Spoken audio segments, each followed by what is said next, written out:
Ndugu wa Tanzania, mkusanyiko wetu leo hapa sio kwa ajili ya kuwazawadia walioshinda kwenye uchaguzi, la hasha, bali ni matakwa ya kikatiba ya kukabidhiwa dhamana ya kuwa mtumishi mkuu wa taifa katika kuleta maendeleo endelevu kwa maana ya uimara wa kiuchumi, kisiasa, kidiplomasia na kijamii. Ili tuweze kuyatimiza hayo, hatuna budi kuhakikisha tunahimizana umoja na upendo kwa nchi yetu. Tunadumisha amani na kuheshimu sheria za nchi. Kinyume cha hayo, maandamano, vurugu, uvunjifu wa amani husababisha maumivu na havileti manufaa wala faida kwa yoyote yule.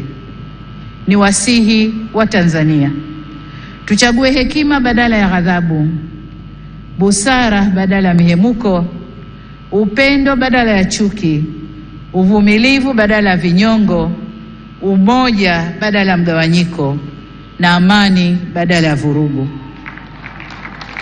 Lakini vile vile ni wajibu wetu kuchagua unyenyekevu badala ya kiburi na huruma badala ya hasira. Taifa letu ni moja na lina nguvu zaidi kuliko mtu yoyote yule.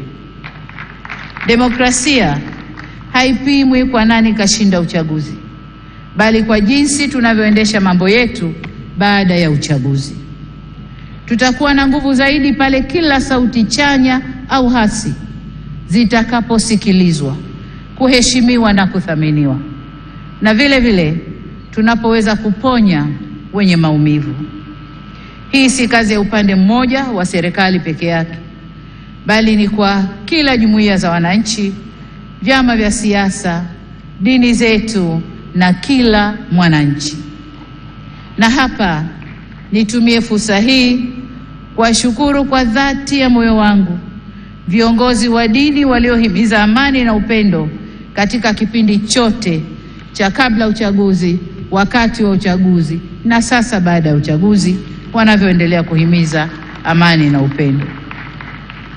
Ndugu zangu, nimeamua kutumia jukwaa hili leo kushukuru na kupongeza kwa kumaliza uchaguzi, kuhimiza umoja na mshikamano wa kitaifa, na kusisitiza kwamba Jamhuri ya Muungano wa Tanzania kama taifa ni muhimu zaidi kuliko matakwa binafsi ya mtu yoyote.